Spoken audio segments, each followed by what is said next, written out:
अल्हम्दुलिल्लाह नहमदुहु व नस्तईनुहु व नस्तगफिरुहु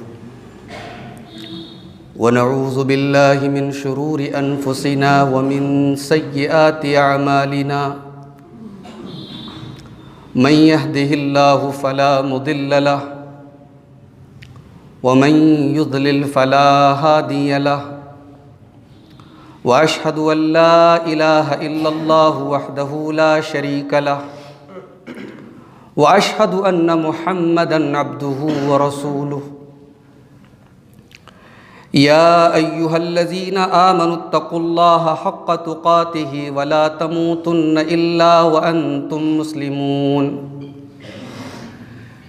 या अय्युहन्नासुत्तक़ू रब्बकुमुल्लज़ी ख़लक़कुम मिन नफ़्सिन वाहिदह व ख़लक़ मिन्हा ज़ौजहा व बत्थ मिन्हुमा रिजालन कसीरन व निसाअ वत्तक़ुल्लाहल्लज़ी तसाअलून बिही वल अरहाम इन्नल्लाहा काना अलैकुम रक़ीबा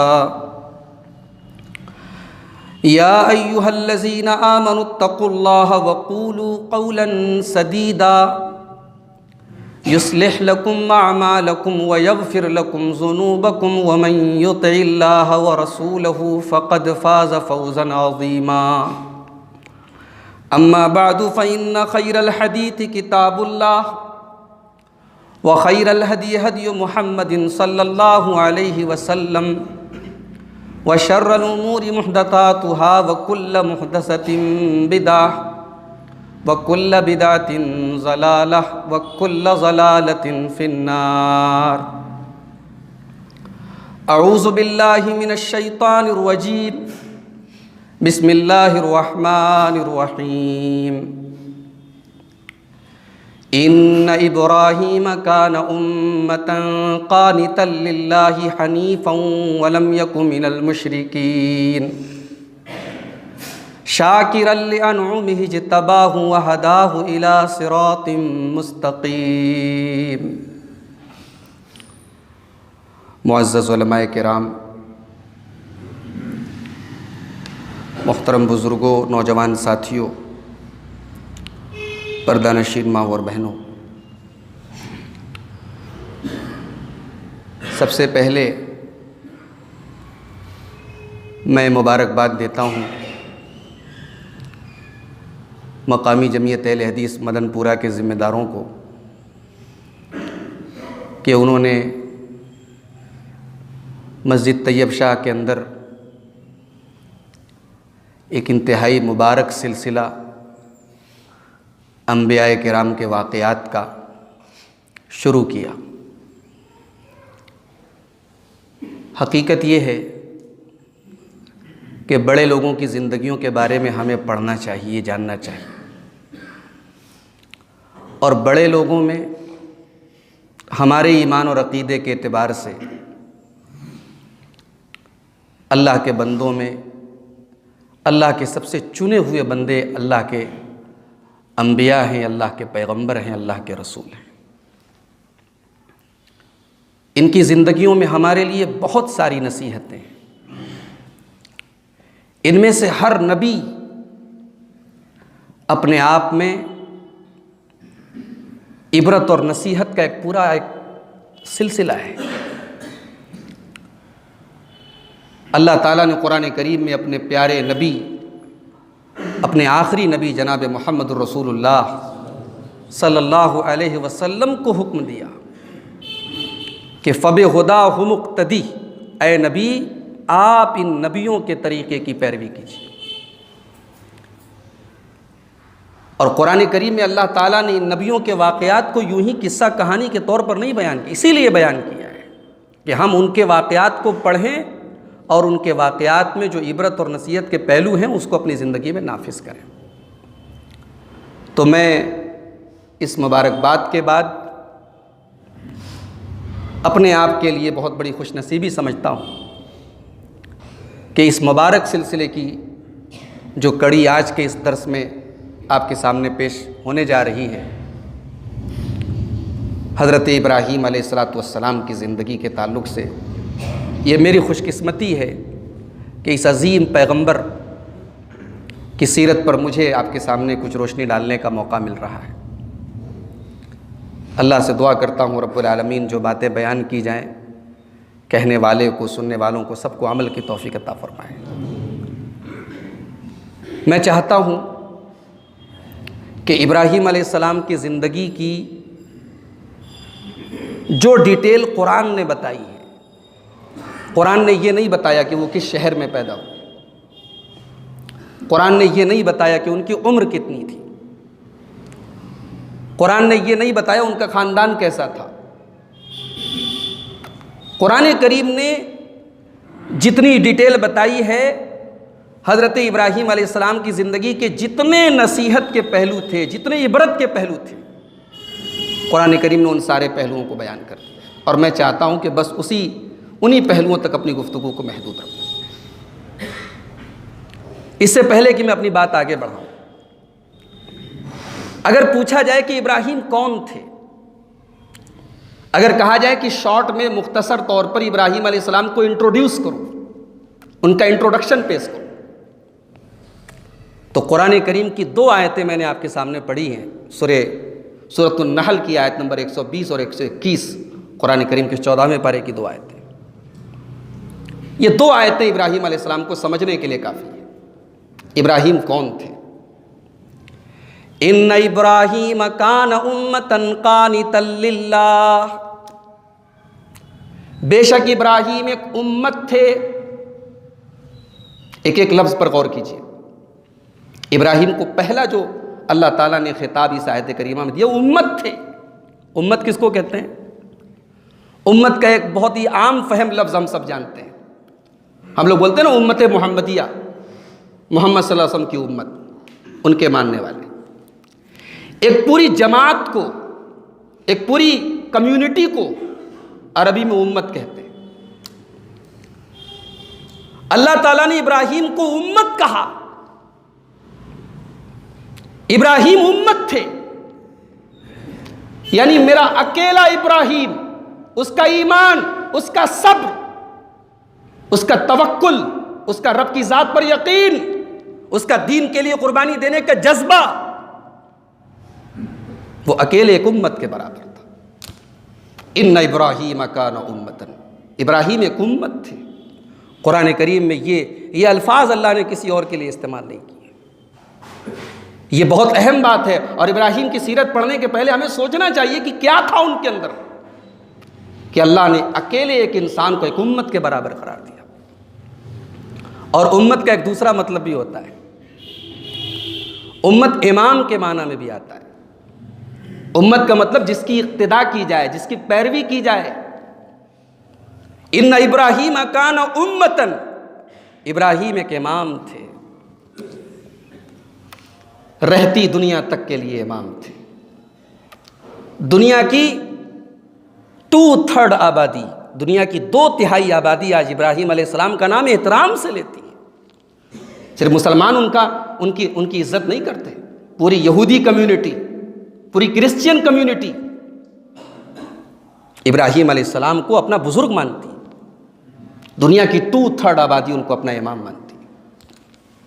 ये मकाम इतनी आसानी से नहीं मिलता है। इन्ना इब्राहीम कान उम्मतन, बेशक इब्राहीम एक उम्मत थे, कानितन लिल्लाह, और अल्लाह ताला के फरमा बरदार थे। कुनूत का लफ्ज़ अल्लाह ने इस्तेमाल किया।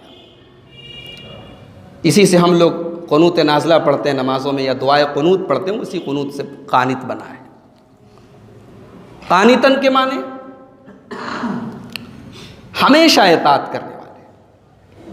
ये नहीं कि गर्मी में फजर पढ़ेंगे, जाड़े में नहीं पढ़ेंगे।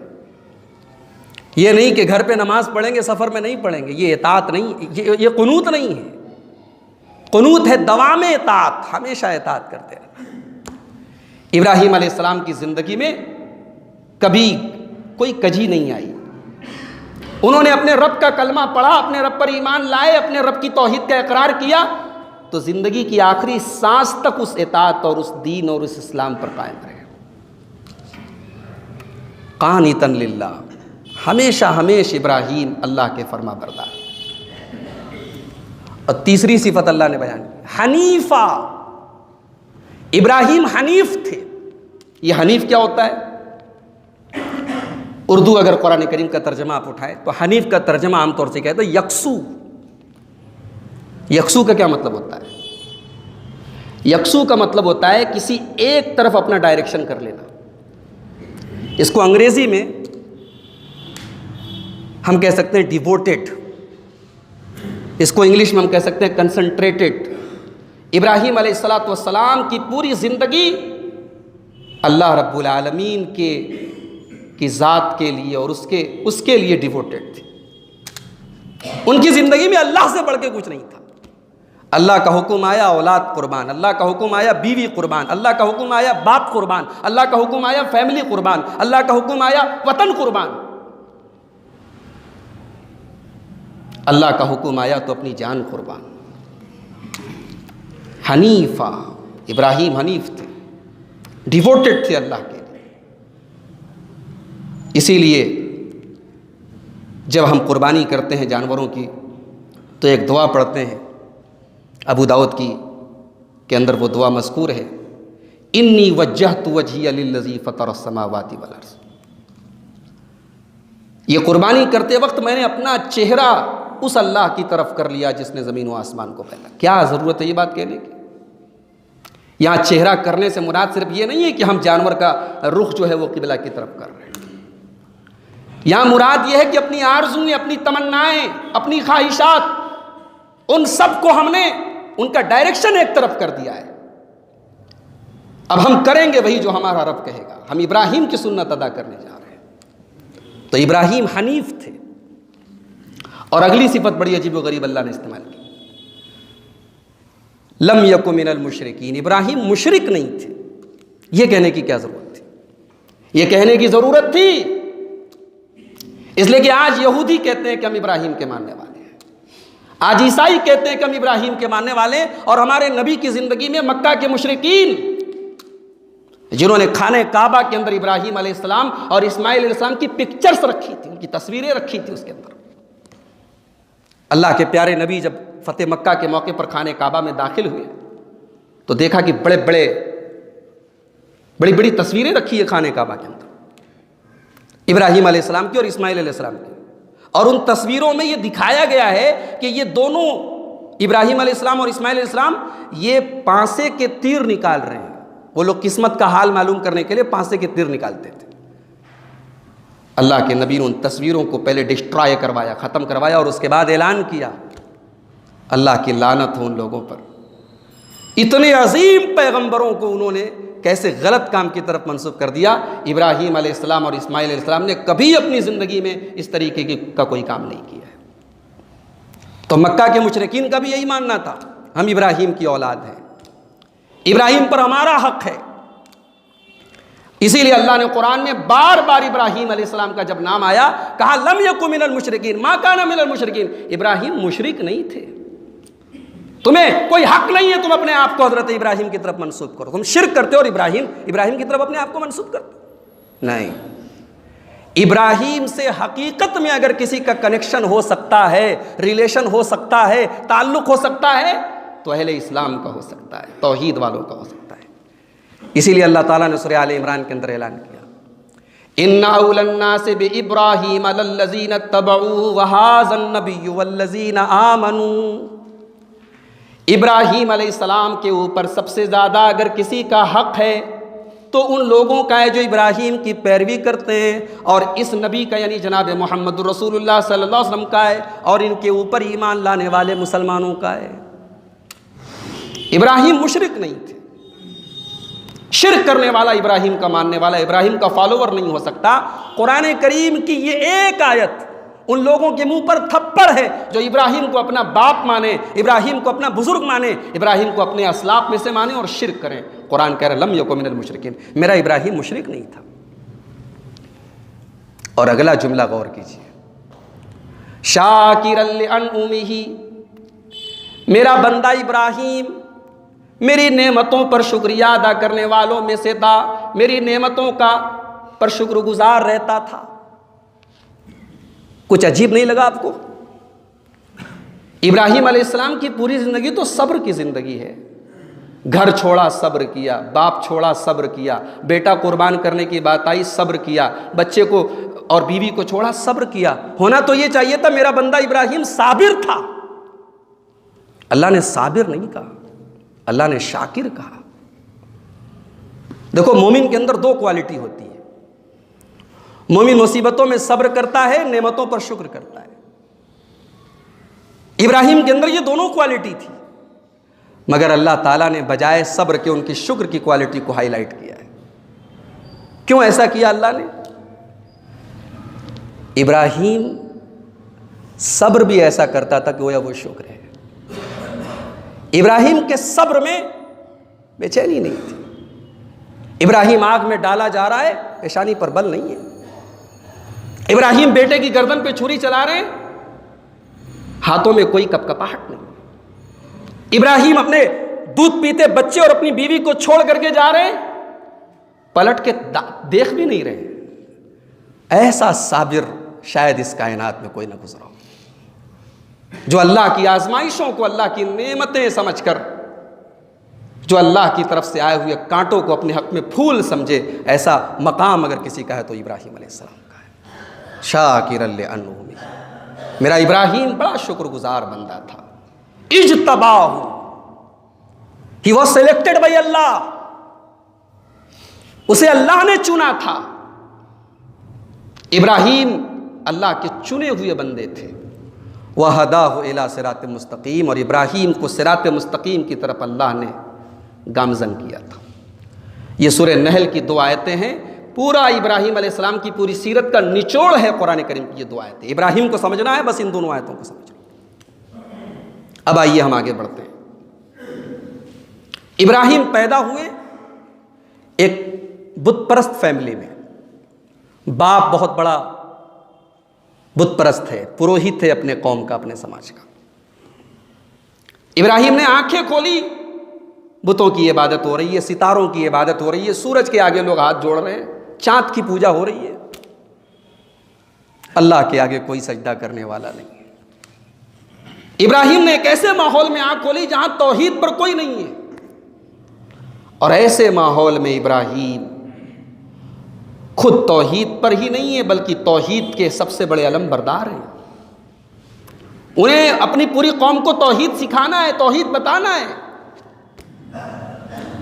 इब्राहीम अलैहिस्सलाम ने इस काम का आगाज अपने घर से किया, अपने बाप के पास आए। अब बाप का एहतराम भी मलहूज रखना है और तौहीद की दावत भी देनी। दुनिया के तमाम मुबल्लिगीन और दुनिया के तमाम दुआत के लिए इब्राहीम के वो चंद अल्फाज आइडियल हैं कि देखो कभी अगर अपने बाप को समझाना पड़ जाए तो समझाने का अंदाज क्या होगा। सूरह मरियम की आयत पढ़िए। वज़कुर फिल किताब इब्राहीम इन्नहु कान सिद्दीक़न नबिय्या इज़ क़ाल लिअबीही या अबति लिम तअबुदु मा ला यस्मउ वला युबसिरु वला युग़नी अन्का शैआ या अबति इन्नी क़द जाअनी मिनल इल्मि मा लम यातिक फत्तबिनी अहदिका सिरातन सविय्या। अब्बा जान, ऐसी चीज़ों की इबादत मत कीजिए जो न सुन सकती हैं, न देख सकती हैं, न आपको फ़ायदा पहुंचा सकती। अंदाज़ देखिए समझाने का। इब्राहीम चाहते तो इसी बात को ऐसे भी कह सकते थे कि अब्बा जान आप गलत कर रहे हैं, पत्थरों की इबादत कर रहे हैं, अपने हाथों से तराशे हुए आप जो काम कर रहे हैं गलत है, सीधे सीधे बोल देते। मगर इब्राहीम ने, जो अल्लाह ने हमें तरीक़ा सिखाया है दावत का, हम लोग क्या चाहते हैं? हम लोग चाहते हैं बस सामने वाले को हमने तौहीद समझाई वो फ़ौरन मान ले। अरे भाई आप अपना उस्लूब भी तो देखिए, अपना अंदाज भी तो देखिए। कोई आदमी तावीज़ पहनता है, आप सीधे कैंची लेके चल रहे, उसकी तावीज़ काट दे रहे हैं। अरे पहले उसको समझाओ तो सही कि तावीज़ गलत है। उसको समझ में आ गया तो तुमको कैंची उठानी नहीं पड़ेगी, वो खुद काटेगा अपनी तावीज़। दावत का उस्लूब होना चाहिए मेरे भाइयों। ये हम लोगों ने जो दावत का अंदाज सीखा है, समझाने का अंदाज सीखा है, बस हथौड़ा लेके बैठे बस मार देना है, ये नहीं तरीका है। ये इब्राहीम ने तरीका नहीं सिखाया। अय अब्बा जान, आप ऐसी चीज़ों की इबादत क्यों करते हैं? खुद ही सवाल कर रहे हैं अपने बाप से कि अपने बाप को जवाब अपने बाप के ऊपर छोड़ दे रहे हैं। क्यों ऐसी चीज़ों की इबादत करते हैं जो ना फ़ायदा दे सकें, ना सुन सकें, ना देख सकें? उसके बाद कहते हैं अब्बा जान, या अबत इन्नी कद जाअनी मिनल इल्मी मा लम यातिका, अय अब्बा जान मेरे पास वो इल्म आया है जो आपके पास नहीं आया है। ये नहीं कहा कि अय अब्बा जान आप जाहिल हैं मैं आलिम हूं। अंदाज देखिए, मेरे पास वो इल्म आया है जो आपके पास नहीं आया। फत्तबीनी, अय अब्बा जान आप मुझे फॉलो कीजिए, मेरे पीछे चलिए। अहदी का सिरातन सविया, मैं आपको सीधा रास्ता दिखाऊंगा। या अबती ला ताबुद शैतान, अय अब्बा जान आप शैतान की इबादत न कीजिए। इन्ना शैतान कान लिर्रहमान असिया, शैतान रहमान का बहुत बड़ा नाफरमान है। इब्राहिम अलैहिस्सलाम का बाप शैतान की इबादत तो नहीं करता था। शैतान तब भी विलेन था, आज भी विलेन है और हर दौर में विलेन था।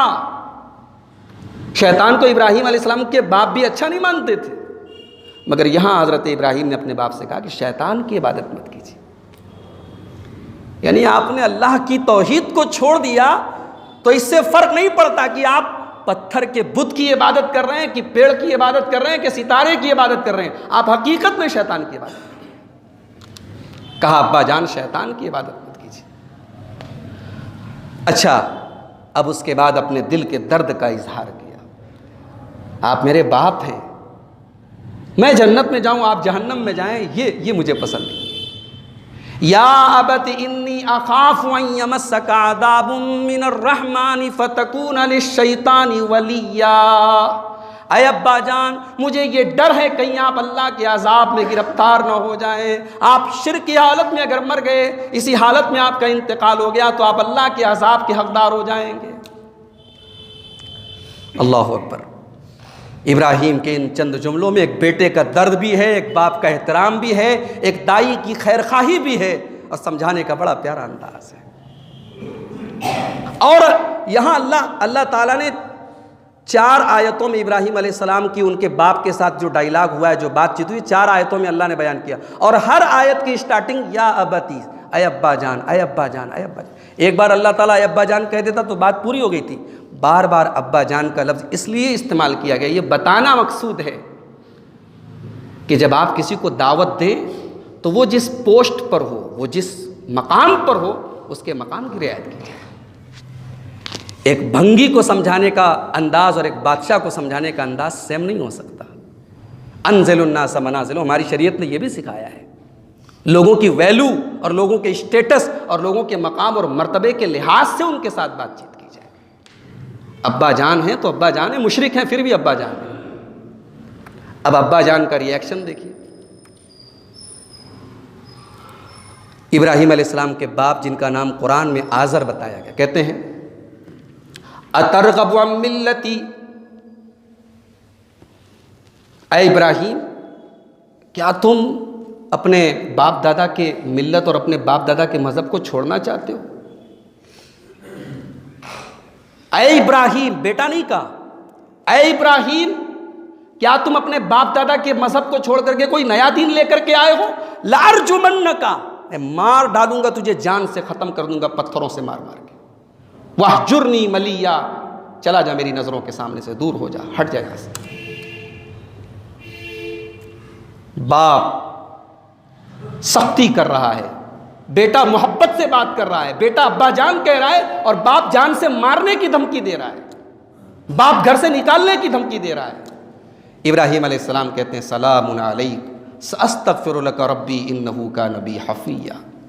अब्बा जान, तौहीद और अल्लाह के दीन के लिए अगर आपको छोड़ना पड़ रहा है कोई बात नहीं, मैं आपको सलाम करके जा रहा हूँ, लेकिन हाँ मैं आपके से दूर जा रहा हूँ, लेकिन आपके लिए अल्लाह से मग़फ़िरत की दुआ करता रहूँगा। सअस्तग़फ़िरु लका रब्बी, अपने रब से दुआ करता रहूँगा कि अल्लाह मेरे बाप को माफ़ कर दे। इन्नहु कान बी हफ़िया, मेरा रब बहुत मेहरबान है, मेरा रब ज़रूर मेरी दुआ को कबूल करेगा। हालांकि इब्राहिम अलैहिस्सलाम को बाद में अल्लाह ताला ने मना किया कि तुम अपने मुशरिक बाप के लिए मग़फ़िरत की दुआ नहीं कर सकते। और जब अल्लाह ताला ने वार्निंग दे दी, सूरह तौबा के अंदर उसको जिक्र किया अल्लाह ताला ने। जब इब्राहीम अलैहिस्सलाम को यह बता दिया गया कि तुम अपने मुशरिक बाप के लिए मफ़रत की दुआ नहीं कर सकते, इब्राहीम अलैहिस्सलाम फ़ौरन अपनी उस दुआ से बाज आ गए। अब यहाँ से इब्राहीम अलैहिस्सलाम ने अपना घर छोड़ दिया, बाप को छोड़ दिया। अब अपने घर के बाहर निकल करके कौम को दावत देना है। कौम बुत परस्त भी है और कौम सितारा परस्त भी है। सूरह अनाम के अंदर अल्लाह ने हज़रत इब्राहीम अलैहिस्सलाम का एक दूसरा अंदाज पेश किया है। सितारों की इबादत करती है उनकी कौम। अब सितारा, सूरज, चाँद ये माबूद नहीं हो सकते। कैसे नहीं हो सकते? अब हज़रत इब्राहीम प्रैक्टिकल करके दिखा रहे हैं। फलम्मा जन्ना अलैहिल लैलु रआ कौकबन क़ाल हाज़ा रब्बी फलम्मा अफ़ल क़ाल ला उहिब्बुल आफ़िलीन। रात हुई, सितारे चमके। इब्राहीम अलैहिस्सलाम ने कहा, मेरी कौम के लोगों, इन सितारों को तुम अपना रब कहते हो ना, चलो मैं भी मान लेता हूँ। ये भी मुनाजरे का एक अंदाज़ है। कभी कभी सामने वाले की बात को फ़र्ज़ कर लिया जाता है, मान लिया जाता है। चलो मैं भी मान लेता हूँ ये मेरा रब है, मेरा माबूद है। फलम्मा अफला, जब सितारों के गायब होने का टाइम आ गया, सितारे नज़रों से ओझल हो गए। क़ाल ला उहिब्बुल आफ़िलीन।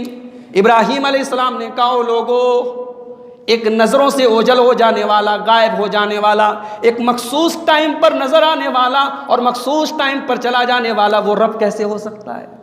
वो तो खुद किसी सिस्टम का मोहताज है। वो अपनी मर्जी से तुलू नहीं हो सकता, अपनी मर्जी से गायब नहीं हो सकता। वो रब कैसे हो सकता है? फलम्मा रअल क़मर बाज़िग़न क़ाल हाज़ा रब्बी फलम्मा अफ़ल क़ाल लइल्लम यहदिनी रब्बी लअकूनन्न मिनज़्ज़ालिन। फिर चाँद तुलू हुआ।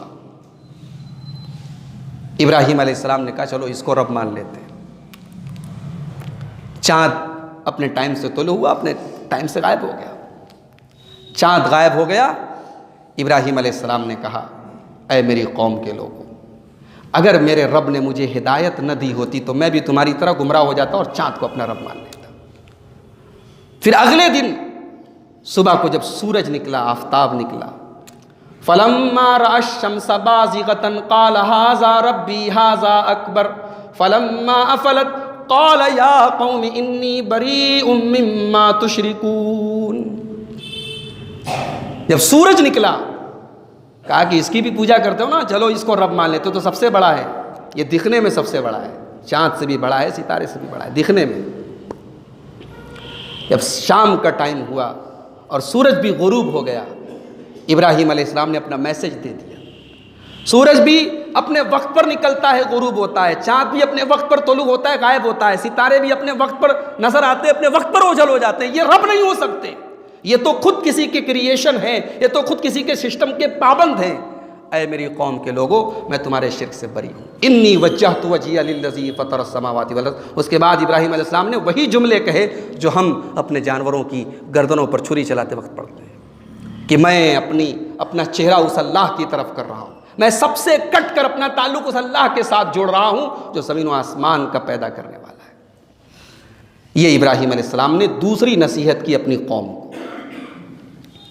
अब तीसरा उनका, मैं आज के दर्स में उनकी नसीहत बयान करके बात ख़त्म करूँगा। अपनी कौम को बुतों की इबादत से मना कर रहे हैं। सूरह अंबिया उठाइए, कुरान करीम का 17वां पारा। मा हाज़िहि तमासीलुल्लती अंतुम लहा आकिफून। ऐ मेरी कौम के लोगों, ये क्या है पत्थर के स्टैचू, पत्थर की मूर्तें जिनसे तुम चिमटे रहते हो, चिपके रहते हो। कालू वजदना आबाअना लहा आबिदीन। कौम के लोगों ने कहा कि इब्राहीम, बाप दादा करते चले आए थे, हम भी कर रहे हैं। इब्राहीम अलैहिस्सलाम ने कहा, लक़द कुन्तुम अंतुम व आबाउकुम फ़ी ज़लालिम मुबीन। तुम भी गुमराह, तुम्हारे बाप दादा भी गुमराह, गलत कर रहे हो तुम, पत्थरों के मूरत बना करके अपने हाथों से पूज रहे हो। कौम के लोगों ने कहा कि तुम कहना क्या चाहते हो, हमारे साथ मजाक कर रहे हो या कोई सीरियस बात कर रहे हो, क्या कहना चाहते हो, किसकी इबादत करें? क़ाल बल रब्बुकुम रब्बुस समावाति वल अर्ज़। कहा कि तुम्हारा रब वो है जिसने ज़मीन व आसमान को पैदा किया है। उसके बाद कहा तल्लाहि लाकीदन्ना अस्नामकुम बादा अन तुवल्लू मुदबिरीन, और एक दिन मैं तुम्हारे इन बुतों की औकात तुमको जरूर बताऊंगा, तुम्हारी इन बुतों की हैसियत क्या है मैं तुमको जरूर बताऊंगा। फिर एक दिन आया, कौम के लोग मेले में गए हैं, त्यौहार मना रहे हैं। इब्राहिम को भी ऑफर किया गया तुम भी हमारे साथ त्यौहार मनाने चलो, मेले में चलो। इब्राहिम ने कहा नहीं मैं बीमार हूं। अब ये बीमार हूं क्यों कहा, अभी मैं उसको एक्सप्लेन कर रहा हूं। कौम चली गई मेले में, इब्राहिम अलैहिस्सलाम अपनी कौम के इबादत खाने में दाखिल हुए, हाथों में हथौड़ा लिए हुए हैं और उन पत्थर की मूरतों से कह रहे हैं मालकुम ला तंतिकून, क्या बात है बोलते क्यों नहीं हो, तुम्हें डिस्ट्रॉय करने आया हूं, खत्म करने आया हूं, बचा सकते हो अपने आप को, मालकुम ला तंतिकून, बोलते क्यों नहीं हो। उसके बाद हथौड़ा उठाया और एक तरफ से सारे बुतों को तोड़ दिया, बड़े वाले को छोड़ करके बाकी जितने उसके छोटे छोटे थे सबको तोड़ दिया। और कैसा तोड़ा, वजालहुम जुजाजन, तोड़ के रेजा रेजा कर दिया। मुफस्सिरीन ने इस आयत की तफसीर में लिखा है कि इब्राहिम अलैहिस्सलाम फिजिकल भी बहुत स्ट्रांग थे। अकेले एक आदमी अपने हाथों से बहुत सारे मूर्तों को और स्टैचू को तोड़ दे, कोई मजाक नहीं, कोई मामूली बात नहीं। फिजिकल भी बहुत मजबूत थे, नौजवान थे। कौम के लोग अब अपने मेले से आए, त्यौहार से आए और अपने इबादत खाने में बदस्तूर दाखिल हुए और अपने माबूदों की ये दुर्गत देखी तो फौरन कहने लगे मन फ़अला हाज़ा बिआलिहतिना, हमारे माबूदों के साथ इतनी बदतमीजी, इतनी बड़ी गुस्ताखी, हमारे माबूदों को किसने तोड़ा। बेवकूफ़ों को ये नहीं समझ में आया कि ये हमारे मुश्किल कुशा, ये खुद टूट गए, ये हमारे मुश्किल कुशा कैसे हो सकते हैं। वो कहते हैं ना कि झूठे जो माबूद होते हैं उनकी रक्षा लोग करते हैं, उनकी हिफाजत लोग करते हैं, और जो सच्चा माबूद है उसको उसकी रक्षा की ज़रूरत नहीं, वो खुद लोगों की रक्षा करता है, लोगों की हिफाजत करता है। हर दौर में लोगों ने अपने झूठे माबूदों की रक्षा की है, उनको बचाया है। कहा कि हमारे माबूदों के साथ ये हाल किसने किया। तो एक आदमी खड़ा हुआ, कहने लगा समेना फतन, एक नौजवान है जिसका नाम इब्राहिम है, उसी की ये हरकत होगी। मेरे नौजवान साथियों, एक पैगाम आपको दे रहा हूं। यहां अल्लाह ताला ने नौजवान का लफ्ज़ क्यों हाईलाइट किया। डायरेक्ट बोल देता कि इब्राहिम नाम के एक आदमी ने किया, अल्लाह ने फतन के लफ्ज़ को हाईलाइट किया कि कौम के लोगों ने कहा कि एक नौजवान है इब्राहिम नाम का। पता ये चला कि पूरी कौम से टक्कर लेने का मादा एक नौजवान के अंदर होता है। जब पूरी कौम बुत परस्ती और शिर्क में लथपथ हो तो तौहीद का दर्स देना और तौहीद का अलम बुलंद करना ये एक नौजवान के बस की बात होती है। आज हमारा नौजवान अपने मकसद से, अपने मिशन से गाफिल है। हमारा नौजवान अपने दीन से दूर है, अपनी तौहीद से दूर है। हमारे नौजवान को दुनियादारी से फुर्सत नहीं, उसके पास फैशन से फुर्सत नहीं, उसको लंबे बालों से फुर्सत नहीं, उसको खूबसूरत कपड़ों से फुर्सत नहीं, उसको फैशनेबल ड्रेसेस से फुर्सत नहीं। इब्राहिम अलैहिस्सलाम कितने खूबसूरत थे कुरान ने नहीं बताया, उनके बाल कितने लंबे थे कुरान ने नहीं बताया, वो कपड़ा कौन सा पहनते थे कुरान ने नहीं बताया, लेकिन ये बताया कि वो नौजवान थे और पूरी कौम की आंखों में आंखें डालकर बात करते थे और तौहीद का सबक देते थे। अब बुलाओ उसको इब्राहिम को, कौन है इब्राहिम, बुलाओ उसको, कौन नौजवान है। लाया गया हज़रत इब्राहिम अलैहिस्सलाम। अल्लाहु अकबर, कैसे दिल गुर्दे की बात है, कैसे कलेजे की बात है। यानी ऐसा काम किया इब्राहिम अलैहिस्सलाम ने, क्या उनको मालूम नहीं था कि इसका अंजाम क्या होगा, सब मालूम था। मगर वो जो मैंने आयत पढ़ी ना, हनीफा, इब्राहिम सबसे ताल्लुक तोड़कर अल्लाह के लिए अपने आप को वक्फ कर चुके थे, देखा जाएगा जो होगा। अब तो ओखली में सर डाल चुके हैं, अल्लाह की तौहीद का कलमा पढ़ा है, रब की तौहीद के लिए जो होगा देखा जाएगा। बुलाया गया इब्राहिम। इब्राहिम ये बताओ अंत फ़अल्त हाज़ा, क्या तुम्हारी हरकत है ये। इब्राहिम अलैहिस्सलाम ने कहा नहीं, बल फ़अलहु कबीरुहुम हाज़ा, ये बड़े वाले की हरकत है। अब बज़ाहिर ऐसा लग रहा है कि इब्राहिम अलैहिस्सलाम ने यहां झूठ बोला, नऊज़ुबिल्लाह, इसलिए कि उन्होंने खुद तोड़ा और कौम पूछ रही है किसने तोड़ा, कह रहे बड़े वाले ने तोड़ा।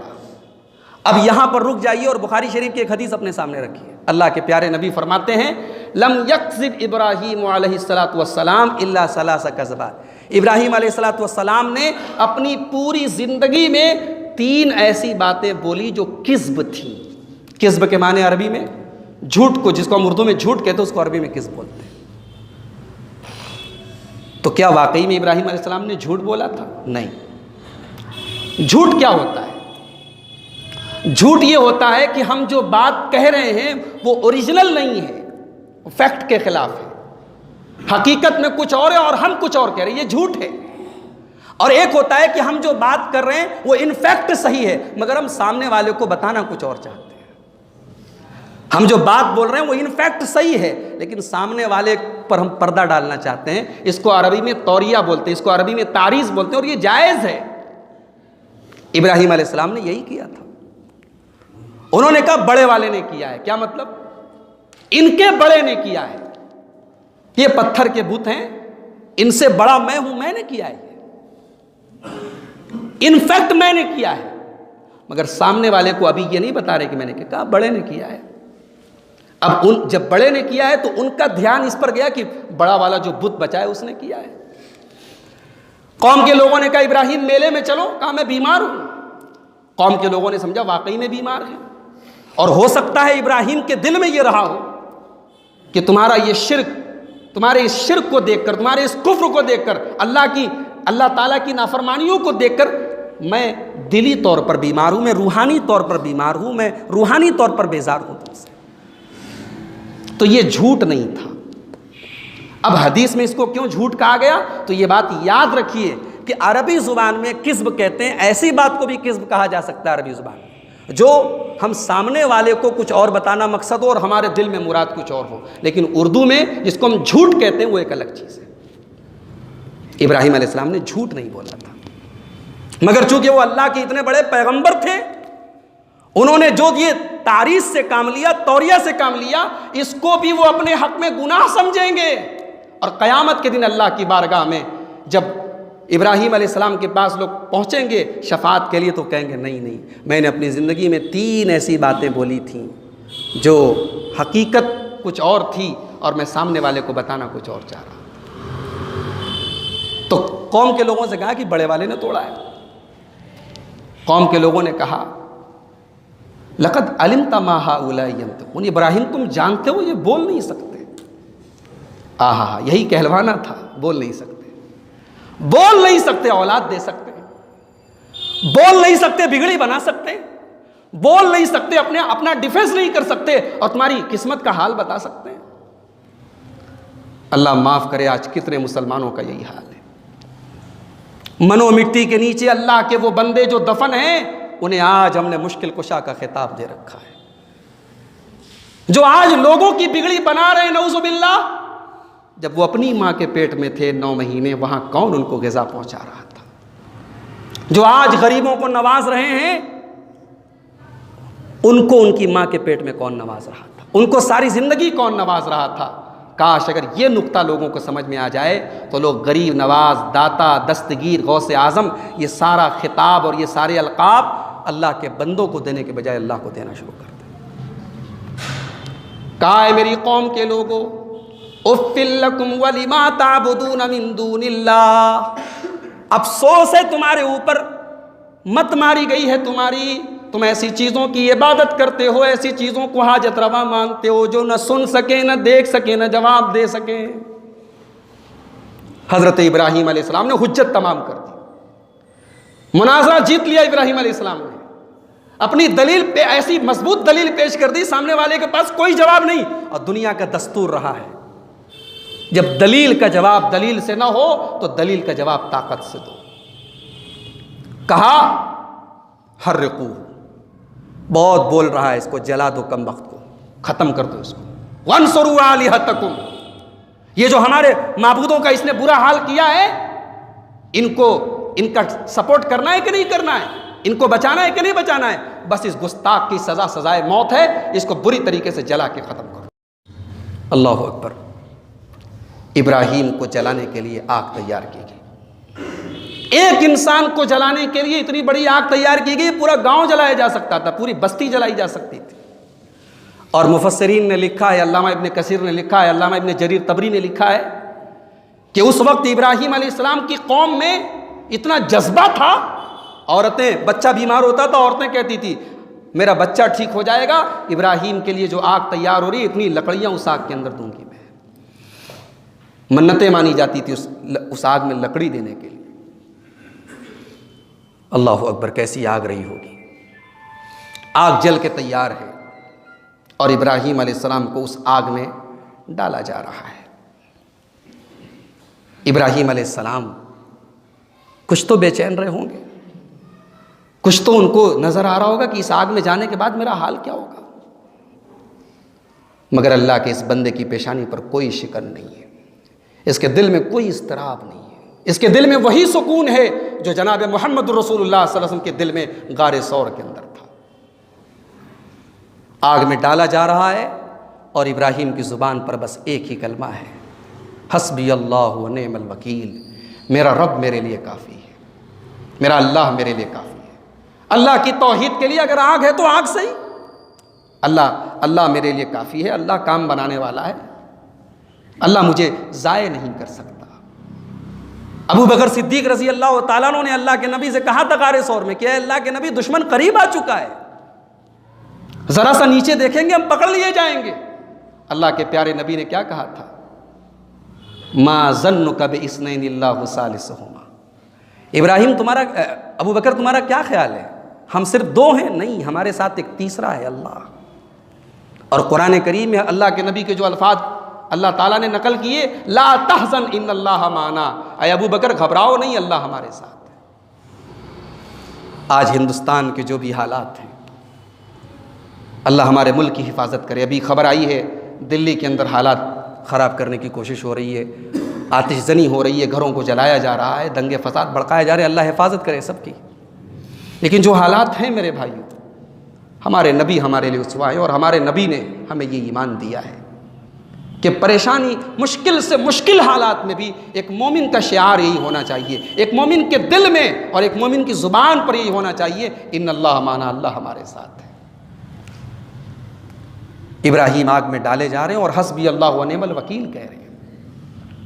आग में डाल दिया गया, अल्लाह ने बारिश नहीं नाजिल फरमाई, अल्लाह ने हवाएं नहीं भेजी, अल्लाह ने इब्राहीम अलैहिस्सलाम को बचाने के लिए आज डायरेक्ट आग को खिताब किया, या नारुकूनी बरदं व सलामन अला इब्राहीम। ऐ आग, आज तक तो तेरा काम लोगों को जलाना था, लेकिन आज तू मेरे बंदे इब्राहीम के लिए ठंडी हो जा, और ऐसी भी ठंडी ना हो जा कि इब्राहीम को ठंडक से तकलीफ पहुँचे। बरदं व सलामन, मेरे इब्राहीम के लिए तू सलामती वाली बन जा, तू सलाम बन जा। अल्लाह अकबर। इब्राहीम के जैसा ईमान पैदा हो जाए, अल्लामा इकबाल कहते हैं, आज भी हो जो बराहीम सा ईमा पैदा, आग कर सकती है अंदाज़ गुलिस्तां पैदा। आज भी हज़ारों नमरूद हैं, आज भी हज़ारों फ़िरौन हैं, मगर मूसा वाला ईमान और इब्राहीम वाला तवक्कुल हमारे पास नहीं। इब्राहीम अलैहिस्सलाम का एक रोंगटा भी उनके बदन का, उस आग के अंदर, जो आग बहुत ही ख़तरनाक किस्म की आग थी, उस आग के अंदर उनका एक रोंगटा भी नहीं चला। लेकिन अब इब्राहीम अलैहिस्सलाम समझ चुके थे कि मेरी कौम मेरी बात नहीं मानेगी, अब इस बस्ती को छोड़ देना पड़ेगा। इब्राहीम अलैहिस्सलाम हिजरत करते हैं और अब मुल्क इराक़ छोड़ करके मुल्क शाम पहुँचते हैं। इंशाअल्लाह अगले दर्स में हम इब्राहीम अलैहिस्सलाम की ज़िंदगी के आगे के वाक़यात बयान करेंगे, और जो सबसे अहम चीज़ है कि उनकी ज़िंदगी से जो हमें असबाक मिलते हैं, दुरूस मिलते हैं, इबरतें और नसीहतें मिलती हैं, इंशाअल्लाह हम अगले दर्स में उन पर रोशनी डालेंगे। रब्बुल आलमीन से दुआ है, इलाहुल आलमीन तो हमें इब्राहीम अलैहिस्सलाम की सीरत और उनके उसवे हसना से तो हमें इबरत हासिल करने की तौफ़ीक़ अता फ़रमा। रब्बुल आलमीन हमारे दिलों में वैसा सब्र, वैसा तवक्कुल और वैसा यकीन पैदा फ़रमा। रब्बुल आलमीन हमारे जान व माल की, हमारे इज़्ज़त व आबरू की, हमारे घरों की, हमारे कारोबार की, हमारी मस्जिदों की, हमारे दीनी इदारों की, हमारे उलमा की हिफाजत फ़रमा। रब्बुल आलमीन हमारे मुल्क के अमन और चैन की हिफाजत फ़रमा। रब्बुल आलमीन मुल्क के अमन और चैन को जो लोग ख़त्म करना चाहते हैं, जो इस मुल्क के माहौल को ख़राब करना चाहते हैं, ऐ अल्लाह ऐसी ताकतों को तो नाकाम कर दे। रब्बुल आलमीन तो इस मुल्क का भाईचारा और इस मुल्क का अमन और चैन हम सबको कायम रखने की तौफीक अता फरमा। रब्बुल आलमीन हम में से जो बीमार हैं उनको शिफ़ाए कामिल आजिल अता फरमा। जो रोज़ी रोटी से परेशान हैं, रोज़गार से परेशान हैं, रब्बुल आलमीन उनको रिज़्क़ हलाल की तौफीक अता फरमा, उनकी रोज़ी रोटी में बरकत अता फरमा। ऐ अल्लाह, जो किसी किस्म की ज़हनी जिस्मानी तकलीफ़ में है, टेंशन में है, डिप्रेशन में है, ऐ अल्लाह सब की मुश्किलों और सब के मसाइल को तो दूर फरमा दे। जब तक दुनिया में ज़िंदा रख, इस्लाम पर ज़िंदा रख और हम सब का ख़ात्मा ईमान पर हो। आमीन। व आखिर दावाना अनिल हम्दुलिल्लाहि रब्बिल आलमीन। वस्सलामु अलैकुम व रहमतुल्लाहि व बरकातुहू।